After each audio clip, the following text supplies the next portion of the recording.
Hello students, I am here with a new video for NEET aspirants. How to prepare chemistry for NEET.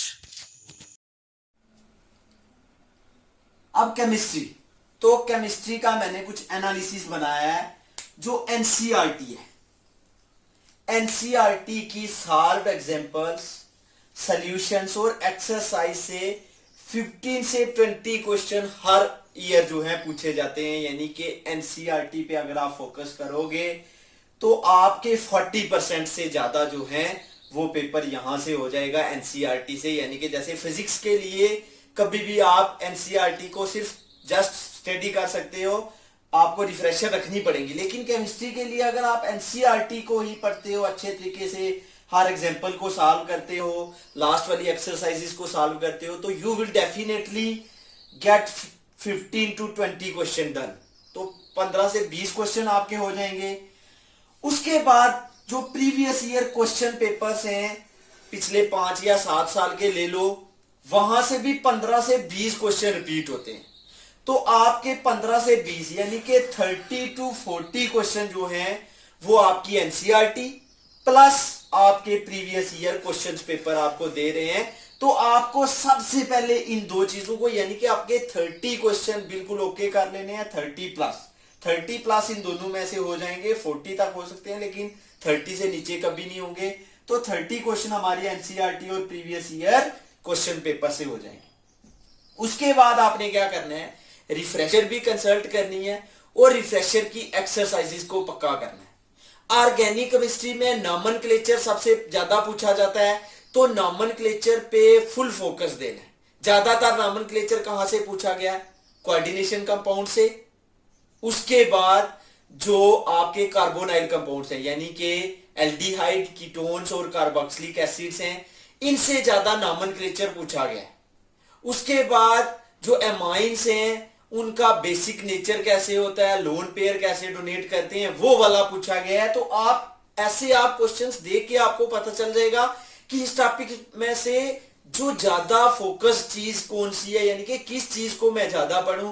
तो आपको मैंने कुछ बता दिया है कि अगर आपने नॉमेनक्लेचर करना है तो कोऑर्डिनेशन कॉम्प्लेक्सेस का तो पक्का नॉमेनक्लेचर करना है। उसके बाद उसी में से आइसोमेरिज्म, कोऑर्डिनेशन कॉम्प्लेक्सेस में से आइसोमेरिज्म के एक या दो क्वेश्चन हर पेपर में पूछे गए हैं। आइसोमेरिज्म ज्योमेट्रिकल है, ऑप्टिकल है, लिंकेज है, हाइड्रेटेड है, वो सारे आइसोमेरिज्म जो हैं वो आपने विद एग्जांपल्स, उसमें से एग्जांपल्स ज्यादा पूछी जाती हैं। जैसे कायरलिटी क्या होती है, कायरल कार्बन कौन सा होता है, ये सारे जो है उसमें से बहुत ज्यादा इंपॉर्टेंट क्वेश्चंस हैं। ये लिंकेज कैसे शो कर रहे हैं, ये हाइड्रेशन कैसे शो कर रहे हैं, ये सारे जो हैं आपने क्या करने हैं, इन पे फोकस देना है। उसके बाद मैं आपके पास स्टैटिक्स भी लेके आया हूं प्रीवियस ईयर क्वेश्चन पेपर का। जैसे मैंने फिजिक्स के स्टैटिक्स आपको दिए थे, आपको मैं केमिस्ट्री के स्टैटिक्स भी देने जा रहा हूं और विद चैप्टर वाइज भी मैं आपको दूंगा। पहले मैं आपको केमिस्ट्री, आपको पता है 3 कैटेगरीज में पढ़ी जाती है, ऑर्गेनिक, इनऑर्गेनिक और फिजिकल। तो किस पोर्शन में कितने क्वेश्चन आते हैं ये मैं आपके सामने अभी बता रहा हूं आपको। तो 2019 का, यानी कि 2019 का अगर स्टैटिक लिया जाए तो इनऑर्गेनिक केमिस्ट्री में से 14 क्वेश्चन पूछे गए थे। उसमें से 5 इजी थे, 5 मीडियम थे और 4 जो थे वो डिफिकल्ट थे। यानी कि आपको 32% मार्क्स कहां से पूछे गए थे? इनऑर्गेनिक केमिस्ट्री से। उसके बाद फिजिकल केमिस्ट्री में आ जाए तो 19 क्वेश्चंस पूछे गए थे, 10 इजी, 5 मीडियम और 4 डिफिकल्ट, यानी कि 42% तो सबसे ज्यादा फिजिकल केमिस्ट्री से पूछे गए थे। ऑर्गेनिक केमिस्ट्री से 12 क्वेश्चन पूछे गए थे, यानी कि 26%।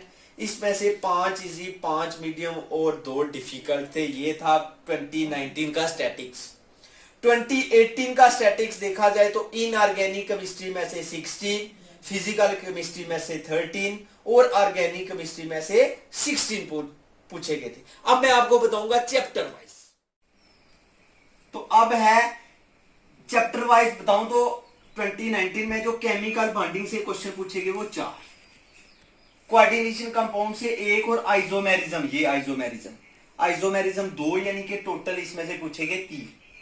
डी ब्लॉक में से 1, हाइड्रोजन में से एक, मेटलर्जी में से एक, पीरियोडिक क्लासिफिकेशन ऑफ एलिमेंट से एक, पी ब्लॉक से 3 और एस ब्लॉक से 1, यानी कि ये आपके इनऑर्गेनिक से। उसके बाद ऑर्गेनिक के पोर्शन पे आ जाए तो एल्डिहाइड कीटोन से पूछेंगे 2, एमाइन से भी पूछेंगे 2 क्वेश्चंस, बायोमॉलिक्यूल से 3, केमिस्ट्री इन एवरीडे लाइफ से 2, हाइड्रोकार्बन से 2, आइसोमेरिज्म बता दिया, अल्कोहल से 1, हेलो एल्केन से भी 1, पॉलीमर से 1, एरोमेटिक कंपाउंड्स जितने भी हैं सभी के 3 और एनवायरमेंटल केमिस्ट्री से 1। ओके, अब आ जाते हैं फिजिकल पे। एटॉमिक स्ट्रक्चर से पूछा गया 1 क्वेश्चन, केमिकल इक्विलिब्रियम से 1, आयनिक इक्विलिब्रियम से भी 1, रिडॉक्स रिएक्शन से भी 1, गैसियस स्टेट से भी 1, मोल कंसेप्ट से भी 1, थर्मोडायनेमिक्स से भी 1, केमिकल काइनेटिक्स से 2, इलेक्ट्रोकेमिस्ट्री से 1, सॉलिड स्टेट से 1, सॉल्यूशन से 1 और सरफेस केमिस्ट्री से। अब ये जो आपको दिख रहे हैं इनमें से ये लास्ट वाले जो यहां से नीचे क्वेश्चंस हैं, चैप्टर हैं, ये बहुत लेंथी चैप्टर हैं, टाइम कंज्यूमिंग चैप्टर हैं, लेकिन इनकी जो मार्क परसेंटेज है वो काफी कम है। तो आप क्या कर सकते हो, इनको अभी छोड़ दो, अभी आप इन सभी को प्रिपेयर करिए। अगर आपके पास टाइम बच जाता है तो इनको प्रिपेयर करके जाना, अगर टाइम नहीं बचता तो इनको छोड़ दीजिए। ये आपको एनालिटिक्स बताने का ये मतलब नहीं है कि आपने पिछले साल का क्वेश्चन पेपर नहीं देखा होगा। इसका मतलब ये है कि आपको एटलीस्ट मेरी इस वीडियो से ये पता चल जाए कि हमने केमिस्ट्री को कैसे प्रिपेयर करना है। मेरी हर वीडियो का जो मेन पर्पस वो ये नहीं था कि आपको पीछे वाला बताया जाए कि पीछे व्हाट हैपेंड।